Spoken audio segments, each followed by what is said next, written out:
So if you were here at the beginning of the year last year and you had a regular 4th grade class, you made one of these things that was called what? Do you remember what it was called?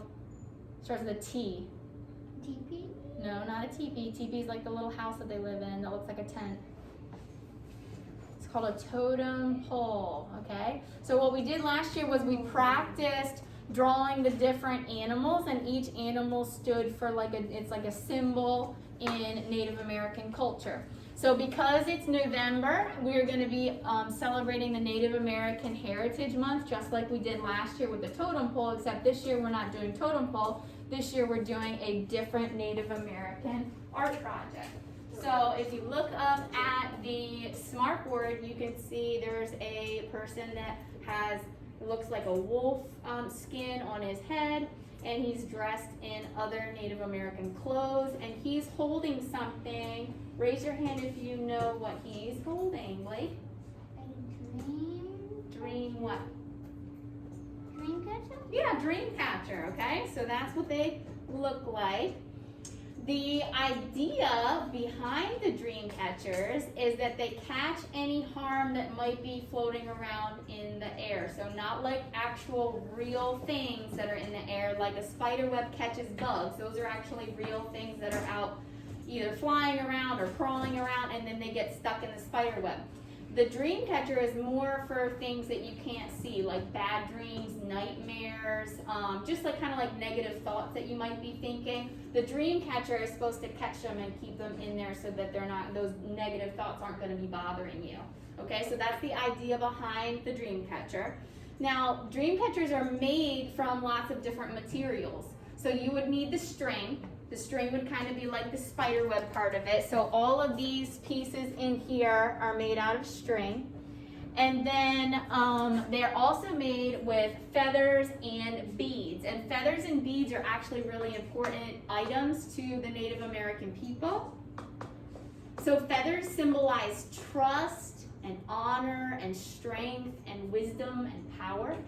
So a chief gives feathers to special members in the tribe, and this is a great honor. So the more feathers you have, the more important you are. So these people that are up here on the smart board are probably either a chief or maybe like an elder. You know what an elder is?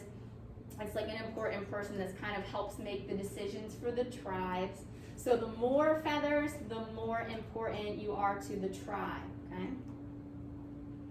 And then some tribes use story beads, okay? They make story bead necklaces where symbols and different figures, like the different animals that we talked about last year on the totem poles, those same animals you could carve into a bead, and then you basically tell a story. So you go from one end of the necklace and you start telling the story, and then along the way you meet the different characters, and each one of the beads is a different part of the story. And then that way mothers can use the story necklaces to pass down the traditions, the stories that were told. They can pass it down from generation to generation.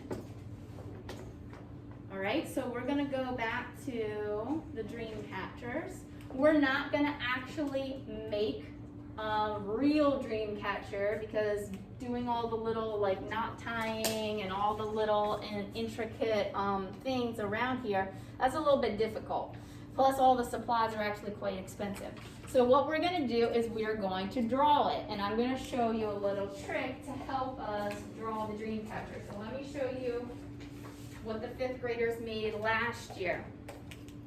So the 5th graders made these last year, but they got to paint it. So remember what I said, well, Rashad, you weren't here, and Kaden, you weren't here, but at the beginning of this school year, I said that we can't do paint because we're not in the art room.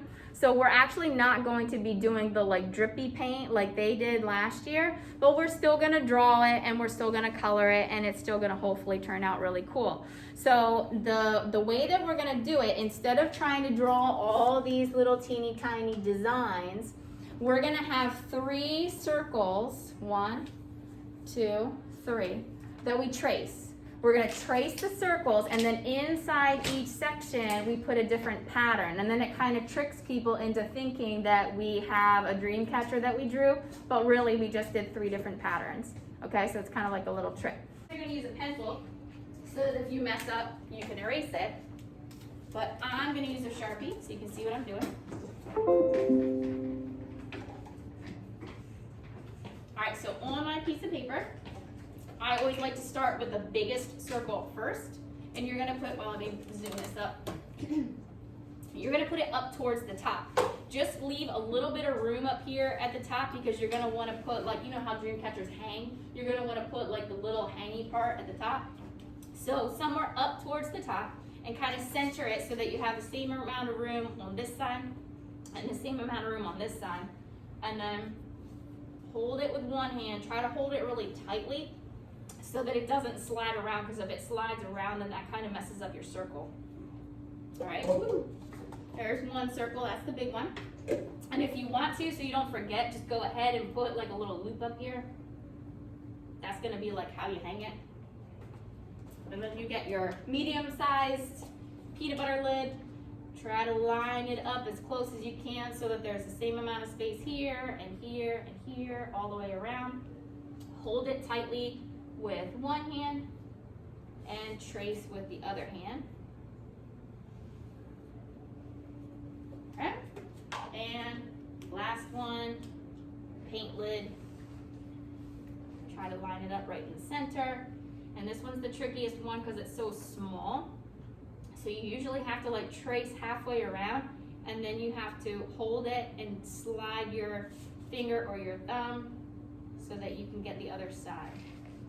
Sometimes you wind up with, see how there's like a little bump right there? You can use your pencil and try to like smooth that out so that nobody knows that you messed up a little bit. All right, let's do that first, and then I'll show you how to do the patterns. Back at my original example, you can see that each section of circle has a different pattern. So you can see here, this one is either triangles or zigzags, whichever way you want to look at it. I think originally I started off doing a zigzag, but then it just looks like triangles. So you could do triangles, you could do stripes. These are just like little U shapes that you could do. You could do polka dots, like you could just do different circles inside here. I don't know if that's gonna look like a dream catcher though, now that I've started doing it. Let's see what else. You could do X's, like if you wanna do X's the whole way.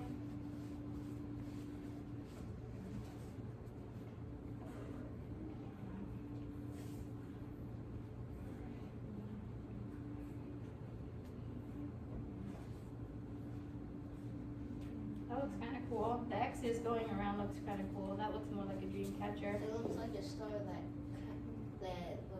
it looks like a star that got locked up. Speaking of stars, you could do like a circle in the center and then do lines that comes out from it. Kind of make it look like a sun or like a, well, the sun is a star, so. Actually, I don't know how to do that. That was kind of cool. I'm not so sure about the polka dots though. Now that I put them on there, it doesn't really look like a dream catcher so much. So whatever pattern you want to do, I'll leave both of these up here. You already did your patterns? Nice.